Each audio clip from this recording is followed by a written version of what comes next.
नमस्कार दोस्तों। पिछले सेशन में अपन ने जो अपने वृत्त की जो समीकरण थी, पहली समीकरण थी मानक समीकरण, दूसरी व्यापक समीकरण, डायमेट्रिक इक्वेशन और पैरामेट्रिक इक्वेशन, इन पर बेस्ड एग्जाम्पल देखे थे अपन ने यहाँ पर। आज थोड़ा सा थ्योरी के टॉपिक को लेते हैं इसमें कि एक जो सर्किल है उस सर्किल पे यदि कोई पॉइंट है, वो पॉइंट कैसे होगा, अंदर होगा, बाहर होगा, या सर्किल के ऊपर, वृत्त के ऊपर फिक्स होगा। एक तो ये देखते हैं। दूसरा अपन क्या करेंगे कि जो भी कोई अपने पास सर्किल होगा, उस सर्किल के जो अंतःखंड बनेंगे अपने पास में, यहाँ पर अंतःखंड कैसा बनेगा, एक्स एक्स का अंतःखंड कैसे बनेगा, वाई एक्स का अंतःखंड कैसे बनेगा, इसके बारे में अपन आज डिस्कस करेंगे। ये टॉपिक समझने से पहले आप थोड़ा सा जो पिछले जो मेरे प्रीवियस वीडियो देखना, ताकि आगे के टॉपिक आपको अच्छे से क्लियर हो सके। और देखिए, मैथमेटिक्स का रूल है, मैथमेटिक्स का नियम यही है कि यदि पिछला टॉपिक है, पिछले जो पार्ट यदि जब तक अपन नहीं क्लियर करेंगे ना, आगे का टॉपिक अच्छे से क्लियर नहीं हो पाएगा। यदि आप 2-3 टॉपिक ड्रॉप करके फिर आगे का टॉपिक देखते हैं तो देखो टॉपिक बिल्कुल समझ नहीं आता। स्टेप बाय स्टेप यदि आप कोई भी टॉपिक पढ़ेंगे, देखेंगे, समझेंगे, उनके नोट्स बनाएंगे, तो आपको कहीं दिक्कत नहीं आएगी यहाँ पर। तो देखिए, आज के सेशन में अपन देखते हैं जैसे क्या कि जैसे मैं लिखूं यहाँ पर कि मैंने जैसे एक सर्किल बना दिया भाई, ये लीजिए, ठीक है, ये सर्किल बनाया। अब इस सर्किल जैसे मैंने पॉइंट ले लिया P, यहाँ पर ये बिंदु ले लिया P, यहाँ पर ये। अब ये P है ना, जैसे मान लो ये सेंटर आ गया, ये इस P इस सर्किल के अंदर होगा, वृत्त के अंदर है, बाहर है, या इस परिधि के ऊपर स्थित है, ये बात अपन चेक करेंगे सबसे पहले। यहाँ पर यही परिधि पर स्थित है। एक तो ये वाला टॉपिक होगा। दूसरा टॉपिक क्या होगा कि जैसे अपन मान लीजिए यहाँ पर ये तो एक्स एक्स हो गया और ये वाई एक्स हो गया। जैसे यहाँ मैंने सर्किल खींचा, ये एक्स एक्स को टच कर रहा है। दूसरा मैंने सर्किल खींचा, ये क्या कर रहा है, एक्स एक्स को टच करने के बजाय यहाँ पर इसके अंतःखंड बन रहे हैं। यहाँ पर एक सर्किल मैंने इस प्रकार से ड्रॉ किया, ये एक्स एक्स को टच भी नहीं कर रहा, ये इंटरसेक्ट नहीं कर रहा। एक सर्किल जैसे मैंने मान लीजिए यहाँ पर इस प्रकार से यूं खींच दिया, यहाँ पर ये वाई एक्स का इंटरसेक्ट हो गया, वाई एक्स का अंतःखंड हो गया। और यदि मैं ऐसे खींचूं कि एक वृत्त इस प्रकार से मैंने खींच दिया, तो ये वाई एक्स को स्पर्श कर रहा है यहाँ पर। तो ये जो अपने पास लेंथ आ रही है, इसे बोलते हैं अंतःखंड, इसको बोलते हैं एक्स एक्स का अंतःखंड है। ये एक्स एक्स को स्पर्श कर रहा है। ये वाई एक्स का अंतःखंड आ गया, ये वाई एक्स को स्पर्श कर रहा है। इन टॉपिकों पर आज क्या करेंगे, अपने डिस्कस करेंगे भाई इन टॉपिकों के ऊपर यहाँ पर, ठीक है ना। तो देखिए, अंतःखंड की लंबाई कैसे निकालते हैं, एक्स एक्स के अंतःखंड की लंबाई कैसे निकालते हैं, वाई एक्स के अंतःखंड की लंबाई कैसे निकालते हैं, वो आज के अपन सेशन में देखते हैं भाई यहाँ पर। तो देखिए क्या करेंगे, सबसे पहले बात करें अपन क्या कि एक जैसे अपने पास ये आ गया, वृत्त आ गया भाई यहाँ पर। वृत्त की समीकरण x square y square plus 2gx 2fy plus c is equal 0, ये अपनी वृत्त की समीकरण होती है भाई, ठीक है। अपने को पता है कि इस वृत्त के समीकरण में या इनके निर्देशांक जो एक्स स्क्वायर वाई स्क्वायर का निर्देशांक हमेशा बराबर आता है, वो 1 होता है यहाँ पर। केंद्र का निर्देशांक निकालने के लिए यहाँ जो वैल्यू होगी ना, एक्स का गुणांक और वाई का गुणांक बता रहा हूँ, ठीक है। यहाँ पर एक्स का गुणांक और वाई के गुणांक का आधा करके साइन चेंज कर देंगे, वो क्या कहलाएगा, केंद्र का निर्देशांक कहलाएगा भाई यहाँ पर, ठीक है। ये बातें अपन पिछले सेशन में डिस्कस कर चुके हैं। आज के सेशन में क्या करेंगे कि माना कोई बिंदु, माना बिंदु आपने पी लिया, पी के निर्देशांक है x1 y1 हो, तो जो वृत्त है अपने पास में, वृत्त अपने पास क्या दे रखा है, सर्किल को ऐसे लिख देता हूं चलो मैं। तो ये क्या आ गया, x square y square plus 2gx और 2fy plus c is equal 0। ये बिंदु यदि इस समीकरण में मैं पुट करता हूं, यहां पर पुट करूंगा, तो मेरे पास ये क्या बन जाएगा, S1, ये x1 y1 का स्क्वायर, ये 1 और ये बन गया भाई ऐसा, यहां पर ये लीजिए, ये बन जाएगा। अब जब ये बिंदु मैं इस सर्किल के समीकरण में पुट करता हूं, और पुट करने के बाद यहां किसकी वैल्यू आएगी अपने पास में, S1 की वैल्यू आएगी यहां पर। दोबारा समझिए, आपके पास इसे मान ली मैं लिखूं x square plus y square plus 2x plus 3y plus 7 is equal 0। मैं दोबारा समझिए, ये लिखा है मैंने यहाँ पर, एक बिंदु का निर्देशांक दे दिया 1 1, ये वैल्यू अपन x की y की वैल्यू इसमें पुट करेंगे। पुट करने के बाद ये जो सर्किल की वैल्यू आएगी अपने पास यहाँ पर, x के y के निर्देशांक इसमें रखेंगे, रखने पर क्या आएगी, इसकी वैल्यू आएगी। और वो वैल्यू क्या होगी, यदि अपने पास इस s की वैल्यू 0 से बड़ी होगी तो क्या कंडीशन होगी, यदि इस s की वैल्यू 0 से कम होगी तो क्या कंडीशन होगी, और यदि इस एस की वैल्यू 0 के इक्वल होगी तो क्या कंडीशन होगी। ये वाला टॉपिक अपन इस सेशन में अपन डिस्कस करते हैं पहले, और फिर बाद में करेंगे अपने क्या अंतःखंड करेंगे। तो जैसे मैंने ये बिंदु x1 y1 इस सर्किल की इक्वेशन में लिखा है मैंने यहाँ पर, जैसे मैंने ये सर्किल की इक्वेशन में लिखा है मैंने यहाँ पर, तो लिखने पर ये सर्किल की इक्वेशन में x1 y1 ले पुट कर दिया।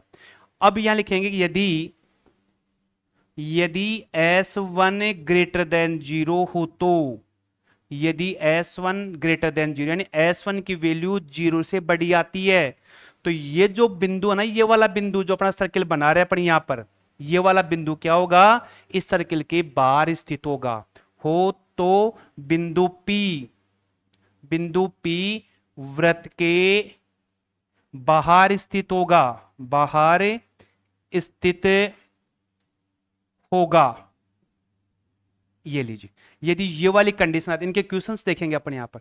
दूसरी देखिए, यदि अपने पास में यदि S1 लेस देन 0 हो तो, ये लेस देन 0 हो तो बिंदु P वृत्त के अंदर स्थित होगा, अंदर स्थित होगा, अंदर स्थित होगा।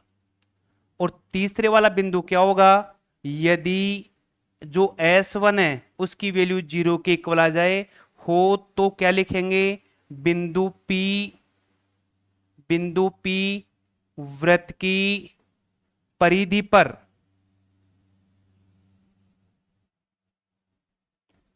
वृत्त की परिधि पर स्थित होगा, परिधि पर स्थित होगा, स्थित होगा। वापस समझिए, देखिए इसको एक बार देखते हैं वापस, इसको देखिए।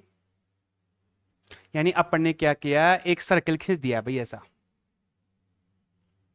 इसको देखिए यहां पर, ये वृत्त बना दिया भाई मैंने यहां पर, ये लीजिए बना दिया।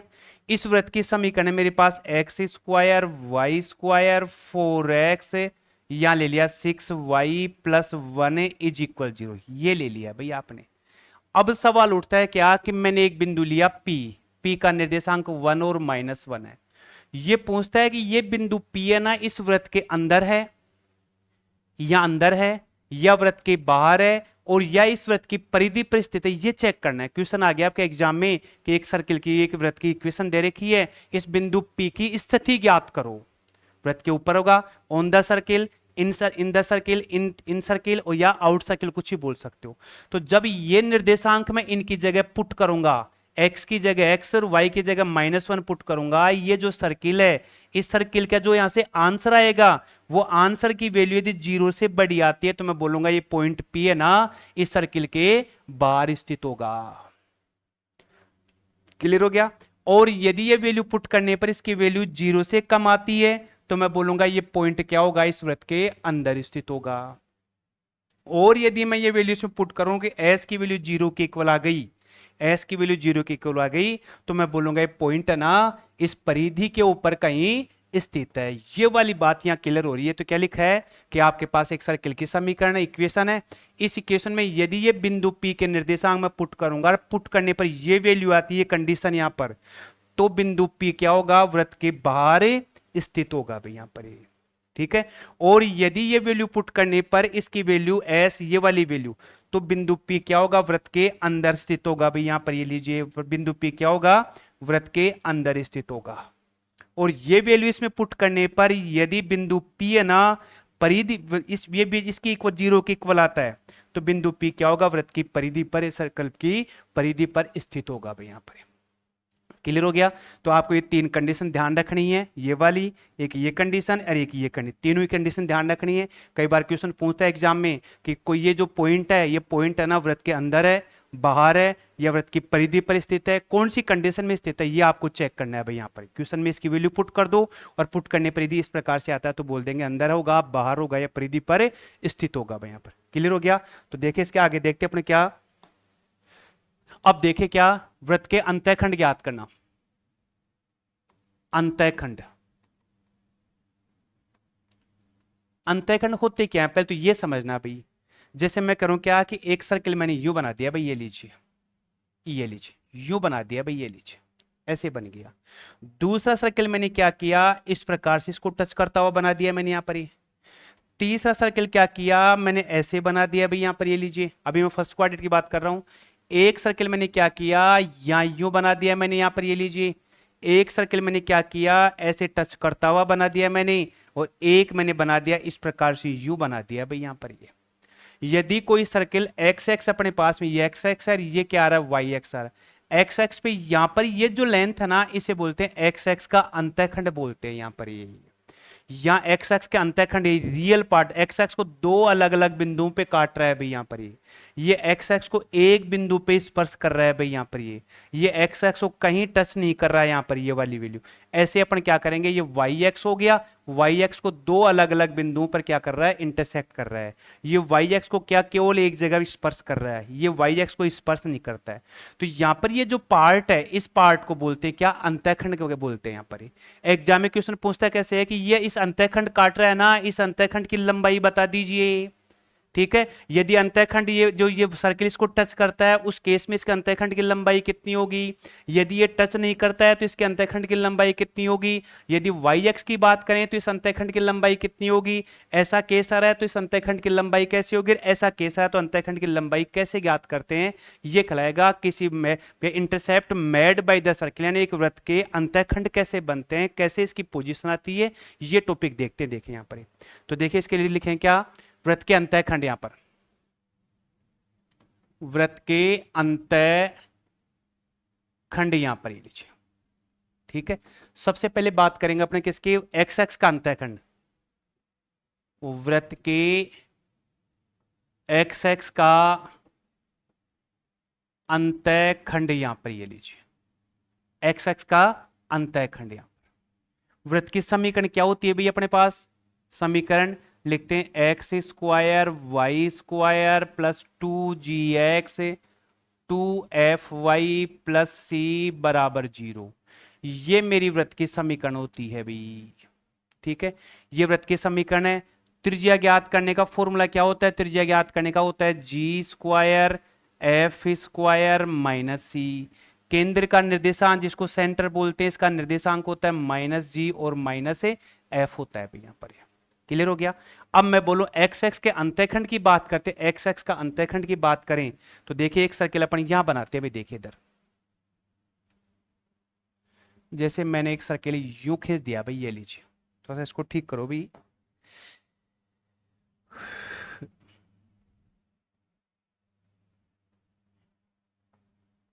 इसको अपने यहां से बनाते हैं, देखो इधर,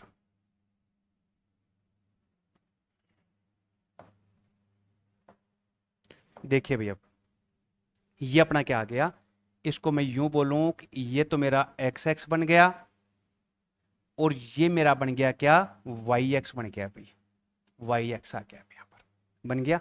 इसको मैं बोल दूं यहां पर ए, इसको बोल दिया मैंने बी, इसको बोल दिया सी, इसको बोल दिया डी बोल दिया। तो ये जो लंबाई है ना, ये एक्स एक्स का अंतःखंड कहलाता है। इस एक्स एक्स के अंतःखंड की लंबाई निकालेंगे, अलग अलग कंडीशन में क्या होती है ये देखते हैं भाई यहां पर। ये हो गया, क्या हो गया, इस वृत्त का केंद्र हो गया भाई, ये सेंटर हो गया इस वृत्त का। तो केंद्र के निर्देशांक क्या होते हैं, माइनस जी माइनस एफ होता है भाई यहां पर, ये लीजिए। इस केंद्र से क्या करेंगे, एक यहां पर एक लंब खींच देंगे, पी लिख दिया भाई यहां पर, ये लीजिए, पी लिख दिया। क्लियर हो गया, कोई दिक्कत नहीं है। ठीक है भाई, अब मैं क्या करूं, यहां से इसकी एक ये बना दिया, यहां पर ये क्या हो गया, इसकी त्रिज्या हो गई आर, इस वृत्त की त्रिज्या हो गई आर, यहां पी और यहां लिख दिया मैंने ओ। ये 90 डिग्री का कोण बन रहा है भाई यहां पर, ये लीजिए। ठीक है, अब आपको एक्स एक्स का अंतःखंड निकालना है, एक्स एक्स का अंतःखंड है, एक्स एक्स का अंतःखंड यहां पर ये लीजिए, अंतःखंड, अंतःखंड। ये अंतःखंड क्या होगा भाई, यहां से यहां तक की लंबाई, इसको बोलेंगे क्या बोलेंगे अपन, ए बी बोलेंगे भाई यहां पर, ये लीजिए। ये ए बी है, ये देखिए किसी भी सर्किल में, सुनना ध्यान से, जैसे मैंने ये लाइन ऐसे खींच दी, यदि केंद्र से इस पर एक लंब खींचूंगा तो ये दोनों पार्ट क्या होंगे, हमेशा बराबर होते हैं भाई अपने पास यहां पर। तो ऐसे ही क्या हो रहा है भाई, इस सर्किल में इसके केंद्र से यहां पर एक लंब रेखा खींची, तो ये क्या जो ए बी है ना, दो अलग अलग भाग, दो अलग अलग दो समान भागों में विभाजित हो जाएगी। एक बनेगा पी ए, एक बनेगा पी बी, दोनों की लंबाई सेम होगी यहां पर। ठीक है, तो क्या करते देखिए, पहले इसको हटाता हूं यहां पर और फिर देखते हैं इसको। तो यहां से लंब किया तो ये लिख सकता हूं क्या, इसकी लंबाई क्या कर सकता हूं, 2 पी ए, यानी ये ए बी है ना 2 पी ए के इक्वल है भाई यहां पर। अब मैं यदि सर्किल की बात, ये जो ट्राइंगल बन रहा है अपने पास, त्रिभुज बन रहा है, ये यहाँ ए है, यहाँ पी है, यहाँ पर ओ आ गया अभी, ये तो पी है, ये इसकी त्रिज्या हो गई आर, और यहां पर ये जो आ रहा है अपने पास, इधर देखना भाई, यहां से ये वाई एक्स का डायरेक्शन है, वाई एक्स की दिशा है, तो वाई एक्स के लिए ये क्या बन जाएगा अपना, ये जो एफ है अपना, इसको थोड़ा सा ठीक कर लीजिए भाई आप, यहां पर ये थोड़ा सा ये हो गया, तो ये इसको यहां से इसको आप यहां मिला दो, और ये मिल गया भाई यहां पर। तो ये जो अपने पास ओपी है ना, ओपी ये आ गया माइनस एफ है, और ये जो अपने क्या खिलाएगा, माइनस जी खिलाता है।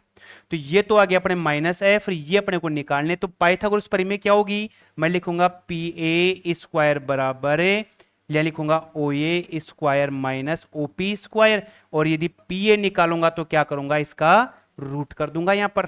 तो यही मैं यहां लिखना चाहता हूं, देखिए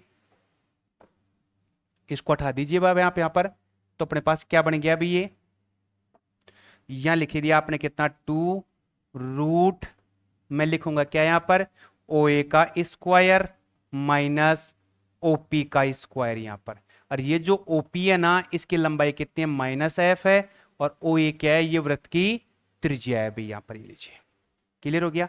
तो यहां पर ओ ए वृत्त की त्रिज्या, तो यहां लिख सकते हो क्या यहां पर, टू, वृत्त की त्रिज्या यहां पर लिख सकता हूं आर स्क्वायर, ओपी क्या अपना एफ है, तो एफ स्क्वायर लगाए तो क्या बन जाएगा, एफ स्क्वायर प्लस का बन गया। अब ये जो वृत्त की त्रिज्या है ना, ये वृत्त की त्रिज्या का समीकरण ये था, आर स्क्वायर की वैल्यू है, तो आर की वैल्यू, तो आर स्क्वायर क्या बन जाएगा अपने पास, जी स्क्वायर एफ स्क्वायर माइनस ए सी, ये वैल्यू मैं यहां पे इसमें पुट कर दूंगा, तो क्या बन जाएगा, टू, ये बन गया क्या अपने पास में, जी स्क्वायर एफ स्क्वायर माइनस सी, और माइनस एफ स्क्वायर, ये एफ स्क्वायर से कैंसिल हो गया, और मेरे पास ये एक्स एक्स का अंतःखंड कितना आ गया भाई, एक्स एक्स का अंतःखंड, एक्स एक्स का अंतःखंड क्या आ गया अपने पास, बच गया क्या, अंतःखंड कौन सा, एक्स एक्स का ए बी, इस ए बी की लंबाई आ गई टू रूट, यहां बच गया अपने पास क्या, जी स्क्वायर माइनस ए सी बच गया। वापस एक बार देखिए, यहां पर ये सर्किल बन गया, ये मैंने लंब खींचा, ये त्रिज्या हो गई, ये एफ है, ये ओपी, ये ओपी एफ है, ये आर है। अब ये पाइथागोरस प्रमेय से ये लिख दिया, ओ ए किसके, आर के इक्वल है, ये वैल्यू लिख दी, आर स्क्वायर अपने पास ये वैल्यू होगी, आर स्क्वायर की वैल्यू मैं इसमें पुट कर दूंगा, ये अपने पास एक्स एक्स के अंतःखंड की लंबाई आ गई भाई यहां पर, ये इस अंतःखंड की लंबाई अपने पास यहां से यहां तक आ गई भाई। अब सवाल उठता है कि सर क्वेश्चन सोल्व कैसे करेंगे, तो देखिए मैं लिख दूं यहां पर समीकरण लिख दी, x square plus y square plus 4x 1y और माइनस का 1 इज इक्वल 0, मैंने एक वृत्त की समीकरण यहां पर ऐसे लिख दी। अब ये पूछे कि सर चेक करो कि ये जो समीकरण अपने पास में, ये समीकरण एक्स एक्स पे जो अंतःखंड काट रही है, इस अंतःखंड की लंबाई कितनी होगी, सर ये इसको एक्स एक्स को टच करेगा क्या, ये एक्स एक्स को टच नहीं करेगा क्या, ऐसी कंडीशन अपन देखेंगे। तो इस समीकरण से अपन क्या करते हैं, यहां से जी का और सी की वैल्यू निकाल के इसमें पुट कर देंगे, और पुट करने पर जो वैल्यू आती है वो वैल्यू क्या कहलाएगी, एक्स एक्स के अंतःखंड की लंबाई कहलाती है भाई यहां पर। ये क्लियर हो गया। अब इसके अलग अलग केस बनेंगे, तो देखिए अपन आगे लेते हैं इसके बारे में क्या, जैसे मैंने बताया था यहां पर पहला केस, यहां पर यदि यदि यदि अंतः एक्स एक्स को स्पर्श करे, एक्स एक्स को स्पर्श करता है, यहां पर स्पर्श करे, जैसे मैं इसका डायग्राम बनाऊं यहां पर, ये लीजिए, ये एक सेकंड थोड़ा सा रुको, इसको ये करा दिया इसका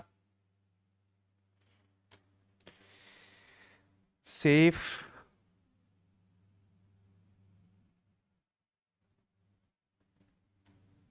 सेलेक्ट कर लिया, इसको यहां ले जाओ भैया,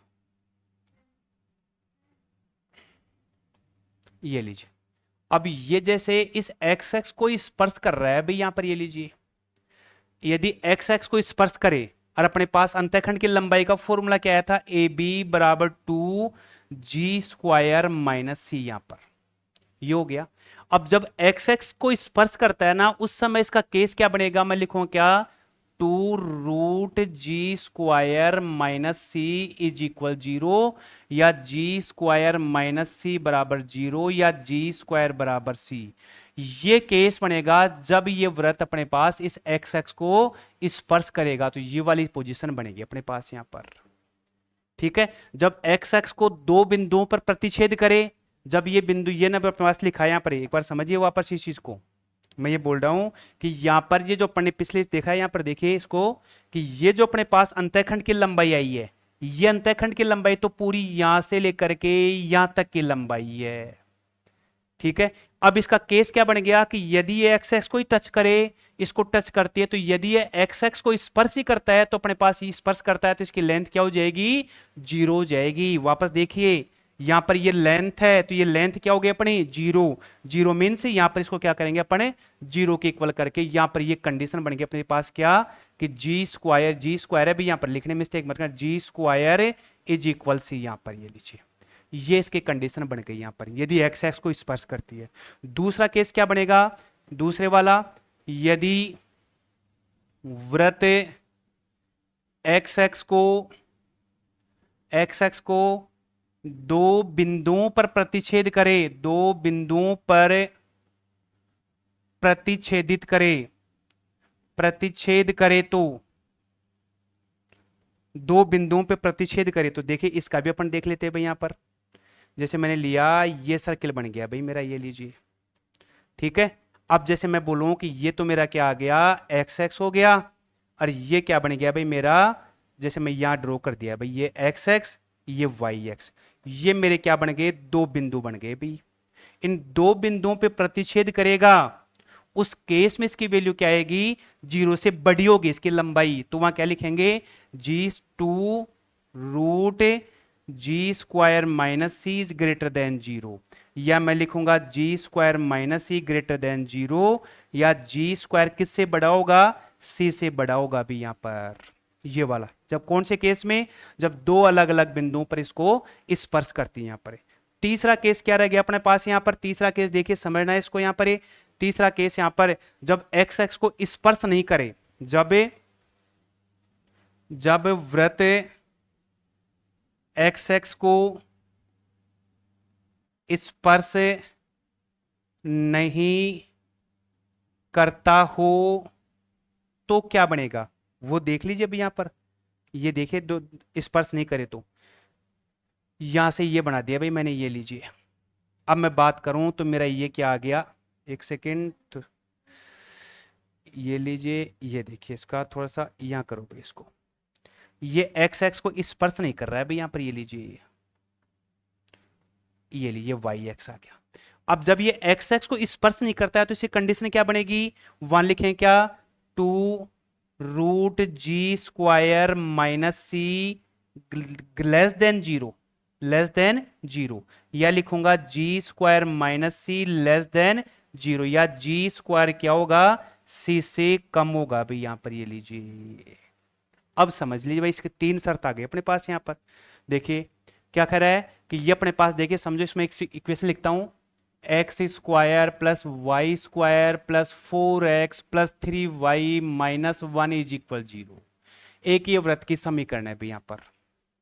ठीक है, एक्स एक्स के अंतःखंड की बात कर रहे हैं अपन, एक्स एक्स के अंतःखंड के बारे में डिस्कस कर रहे हैं। अंतःखंड की लंबाई का फॉर्मूला क्या आया, √2g² माइनस सी, ये आ गया अभी इस अंतःखंड की लंबाई निकालने का फॉर्मूला। अब बोले कि ये अंतःखंड एक्स एक्स को टच ही कर रहा है, उस केस में इसको 0 करके क्या करते हैं, 0 करके इसकी वैल्यू निकाल देते हैं। ये वाला अपना क्या बनेगा, इसका डायग्राम बन जाएगा यहां पर।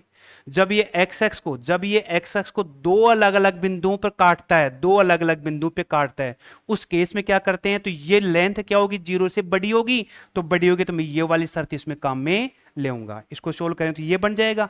एक तीसरा केस क्या, जब वृत्त एक्स एक्स को स्पर्श नहीं करता हो, मींस स्पर्श नहीं कर रहा है, तो यहां पर इसकी जो लेंथ होगी नहीं कुछ यहां पर, यानी ऐसा शेप बनेगा, ऐसे यू बना दीजिए यहां पर, ये लीजिए, तो यहां पर अंतःखंड बन ही नहीं रहा यहां पर, उस केस ये क्या होगा, 0 से कम। तो ये तीन कंडीशन बनेगी। ये आगे एक्स एक्स के अंतःखंड की लंबाई ज्ञात करना। लंबाई कैसे कैसे होगी, यहां से सर्किल में से, अब यहां से जी की, सी की और एफ की वैल्यू निकाल निकाल के इसमें पुट करेंगे, तो मेरे पास इनकी सारी अलग अलग वैल्यू आ जाएगी। ये बात किसके लिए थी, एक्स एक्स के लिए थी भाई यहां पर। अब मैं बात करता हूं किसकी, वाई एक्स के अंतःखंड की बात करता हूं भाई यहां पर। वाई एक्स का अंतःखंड, वाई एक्स के अंतः खंड की लंबाई सेम ऐसा कैसा कर दो भी, वाई एक्स के अंतःखंड की लंबाई लिखें तो आप उस केस में देखिए, देख लीजिए यहां पर एक बार वापस देखो, देखिए ये वाई एक्स का अंतःखंड आ गया अपने पास यहां पर, यदि इसकी बात करूं मैं यहां पर, ये लीजिए वाई एक्स का अंतःखंड है सी डी, ये क्या था अपने पास ए बी। तो इसकी लंबाई निकालनी, अब चर्चा कर रहे हैं इसकी यहां पर है। तो आप यहां डायरेक्ट लिख सकते हैं सेम ऐसे, कैसे वहीं लिख सकता हूं मैं सी डी इज इक्वल क्या आएगा 2, उसमें जी था ना तो यहां क्या आ जाएगा एफ स्क्वायर माइनस ए सी, ये वाई एक्स के अंतःखंड की लंबाई आ गई भाई। अब वही इसके 3 केस बना दो। पहला केस क्या, यदि वृत्त वाई एक्स को स्पर्श करता है, स्पर्श करता है तो उस केस में क्या होगा, इसका भी देख लीजिए भाई यहां पर, वाई एक्स को स्पर्श करे तो ये बन गया अपने पास, ये लीजिए, ठीक है भैया, ये अपने पास ये आ गया, और ये अपने वाई, ये एक्स एक्स, ये अपने पास बन गया वाई एक्स, वाई एक्स को स्पर्श कर रहा है। इस केस में क्या हो जाएगा, अंतःखंड की लंबाई 0, तो मैं क्या लिखूंगा यहां पर, यहां क्या लिखूंगा 2 root g square minus, sorry f आएगा भी यहां पर, 2 root f square minus c is equal 0, या क्या बन जाएगा एफ स्क्वायर माइनस सी, या एफ स्क्वायर बराबर क्या आ जाएगा सी के इक्वल। ये कौन सा केस होगा, जब ये वाई एक्स को स्पर्श करता है, तो ये वाई एक्स को 2 अलग अलग बिंदुओं पे प्रतिच्छेद करे तो, देखिए इसका भी देख लेते हैं अपन यहां पर, ये सेकेंड पार्ट, यदि वाई एक्स को 2 बिंदुओं पर प्रतिच्छेद करे तो उस केस में क्या बनेगा, वो देख लीजिए भाई यहां पर। तो वाई एक्स को 2 अलग अलग बिंदुओं पे प्रतिच्छेद करे तो देखना इसका, ये एक्स एक्स, ये y x, x y x, यहां पर यहां लिख दिया अपने ए और बी, कुछ भी लिख दीजिए, बी से कोई फर्क नहीं पड़ता यहां पर। तो उस केस में क्या करेंगे, इसकी लंबाई 0 से बड़ी होगी, तो मैं लिखूंगा क्या 2 root f square minus c greater than 0, या एफ स्क्वायर ग्रेटर देन क्या होगा सी से बड़ा होगा भी यहां पर, ये दूसरा केस। और तीसरा केस आप क्या कर सकते हैं भाई यहां पर, तीसरा केस क्या कर सकते हैं, ये जब वाई एक्स को स्पर्श नहीं करे, वाई एक्स को स्पर्श नहीं करे तो यहां पर उस केस में क्या बनेगा, इस प्रकार से इसका डायग्राम बनेगा, टच नहीं करेगा तो यहां क्या आ जाएगा एफ स्क्वायर माइनस सी लेस देन 0, या क्या कर देंगे, देखो इक्वल में क्या आएगा टच करता है, बड़े में क्या आएगा ये वाला, या लिख सकते हैं, या लिख सकते हैं क्या एफ स्क्वायर सी से कम होगा भी। ये अपने पास वाई एक्स के और एक्स एक्स के आ गए यहां पर। अब लास्ट एक केस बचता है कि ऐसे एक सर्किल की कल्पना करो जो एक्स एक्स को और वाई एक्स को क्या करता है, वो टच करता हो भी यहां पर। देखिए जैसे मैं जैसे यहां ले लिया, मैंने एक सर्किल बना दिया भाई, ये लीजिए बना दिया। अब ये क्या कर रहा है, इस एक्स एक्स को स्पर्श कर रहा है, ये क्या कर रहा है इस वाई एक्स को स्पर्श कर रहा है भाई यहां पर, ये लीजिए इसको टच कर रहा है, इसको टच कर रहा है। तो इसके टच करने की कंडीशन क्या थी, जी स्क्वायर बराबर सी थी इसकी, इसको टच करने की कंडीशन क्या थी, एफ स्क्वायर बराबर सी थी यहां पर। और यहां इसकी ये राइट साइड देखो, इसकी इधर सी दे रखा है, इधर सी दे रखा है यहां पर, तो क्या हो जाएगा जी स्क्वायर बराबर एफ स्क्वायर बराबर सी। ये कौन सा केस होगा, जब कोई वृत्त एक्स एक्स और वाई एक्स दोनों को स्पर्श करता हो, तो लिखेंगे क्या, जब वृत्त एक्स एक्स व वाई एक्स दोनों अक्षों को, वाई एक्स को स्पर्श करे तो इसकी कंडीशन क्या आ जाएगी अपने पास है, लिख देंगे क्या g square f square is equal c यहां पर। ठीक है, इस प्रकार से किसी भी सर्किल के अंतःखंड की लंबाई कैसे निकालते हैं, किसी भी सर्किल के अंतःखंड की लंबाई कैसे निकालते हैं, यदि वो अक्षों को टच कर रहा है तो कैसे निकालेंगे, अक्षों को टच नहीं करता है तो कैसे निकालेंगे। इस प्रकार से जो भी कोई अपने पास इस पर बेस्ड क्वेश्चंस होंगे, सबसे पहले आपको सर्किल की पहचान करनी पड़ेगी, उसमें से जी की वैल्यू, एफ की वैल्यू और सी की वैल्यू, 3 वैल्यू निकालनी पड़ेंगे यहां पर। और इतना आने के बाद में ये जो शर्तें लिखवाई, ये कंडीशन लिखवाई, इन कंडीशन का फॉलो करते हुए आप इनकी लंबाई आसानी से ज्ञात कर सकते हैं। इसलिए मेरी आपसे लास्ट में रिक्वेस्ट है कि जो भी कोई सेशन देखे, जो भी कोई वीडियो देखे, इससे पहले प्रीवियस वाली वीडियो जरूर देखना, ताकि आपको टॉपिक अच्छे से क्लियर हो सके। यदि आप बीच बीच में देखेंगे तो आपको बिल्कुल भी समझ में नहीं आएगा। और जो भी आप कोई सेशन, जो भी कोई वीडियो मेरा देखे, तो आप उसको कंप्लीट देखे, पूरा देखे, ताकि आपको पूरा समझ में मिलेगा। और इनसे अपन धीरे क्या करें, साथ में इनके बेस्ड क्वेश्चंस भी अपन साथ में सोल्व करेंगे। Thanks for watching Elvin.